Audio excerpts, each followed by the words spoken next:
So మొత్తానికి మనందరికి అర్థమైన కార్యక్రమమే ఇదంతా.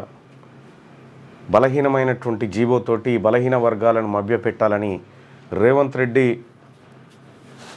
మొత్తం ఆ సమాజం అంతా, అగ్రకుల పాలకులంతా, అన్ని పార్టీలో ఉన్నటువంటి పాలకులంతా కలిసి మూకుమ్మడిగా చేసినటువంటి కుట్రకు నిన్నటి ఫలితమే మనం చూసినాం.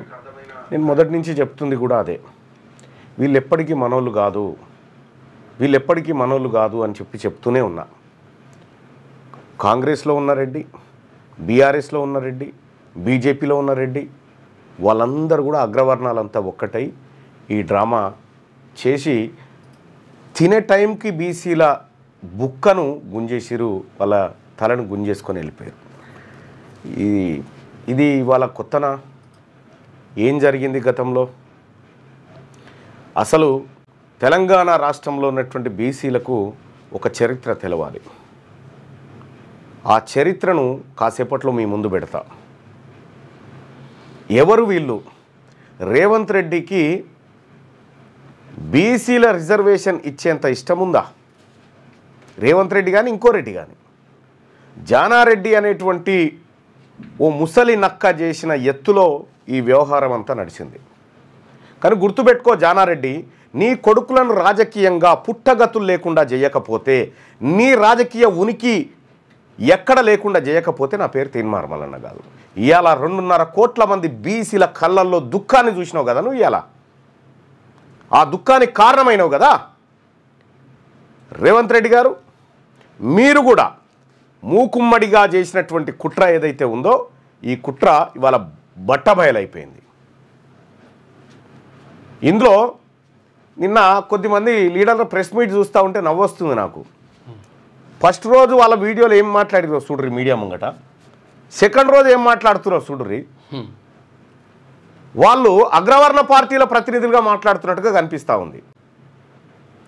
ఒక ఆయన కాంగ్రెస్కి ఇబ్బంది కాకుండా బీజేపీని అంటాడు, ఇంకొక ఆయన బీజేపీకి ఇబ్బంది కాకుండా కాంగ్రెస్ని అంటాడు, ఇంకొక ఆయన బీఆర్ఎస్కి ఇబ్బంది కాకుండా ఈ రెండింటిని అంటాడు.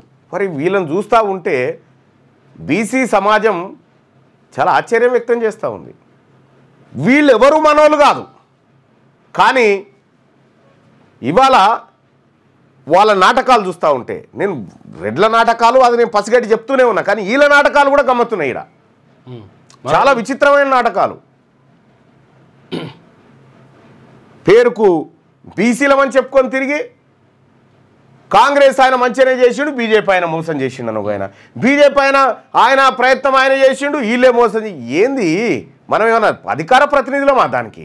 వాళ్ళ పార్టీలకు, అగ్రవర్ణ పార్టీలకు బానిసలు. ఏం ఆశిస్తున్నారు ఇంకా వాళ్ళ దగ్గర? ఆశించేది ఏంది? మీ బయటలు ఇక్కడ వేస్తే జనం, మొన్నటిది ఇయ్యాలది వేస్తే జనం చీ అనేటట్టురు. అవి ఆ పరిస్థితి కనిపిస్తూ ఉంది. ఏం జరిగింది? ఈ జీవో కొట్టుడు పోవడానికి కారణం ఏంది? నేను ముందే చెప్పిన సోదరులారా, నేను చెప్పినా లేదా మీరు ఒకసారి ఆలోచన చేసుకోవాలి. ఇప్పుడు కాదు నేను చెప్పింది, అసెంబ్లీ సమావేశాలు జరుగుతున్న సమయంలో సభలో చెప్పిన ఈ మాట. ఎందుకు చెప్పిన సభలో అంటే, కులగణన రిపోర్ట్ను సభలో పెట్టలేదు, ఎంపారికల్ డేటాను సభలో పెట్టలేదు, డెడికేట్ కమిషన్ రిపోర్టు సభలో పెట్టలేదు. ఇవి ఏవి పబ్లిక్లో పెట్టకుండా సీక్రెట్ డాక్యుమెంట్గా పెట్టినటువంటి పరిస్థితుల్లో ఈ బిల్లు ద్వారా 42% రిజర్వేషన్ రాదనేది నేను బల్ల గుద్ది మరీ చెప్పిన. కావాలంటే మళ్ళొకసారి బయట చూడండి, నేను చూపిస్తా నేనేం చెప్పినా ఒకసారి చూడండి. ఈ బిల్లు ద్వారా పోయి 42% రిజర్వేషన్ వస్తుందా అధ్యక్ష? గుండె మీద చేసుకొని చెప్పమని ఇక్కడ ఉన్న వాళ్ళని. ఇది సాధ్యమయ్యేదేనా? ఎంతవరకు సాధ్యమని చెప్పడం ఒకసారి ఆలోచన చేయండి అధ్యక్ష. ఇది ప్రజలను మభ్యపెట్టడానికి కాకపోతే దేనికోసం అధ్యక్ష? ఇది రాజకీయాల కోసం కాదా అధ్యక్ష?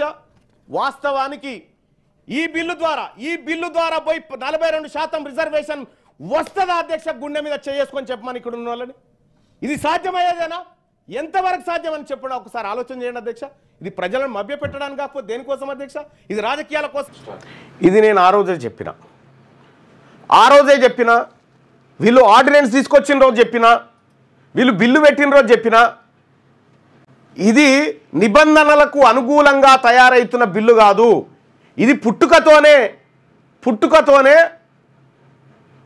మరణం డేటును పుట్టింది, ఎక్స్పైరీ డేట్తో పుట్టింది బిల్లు అని క్లియర్గా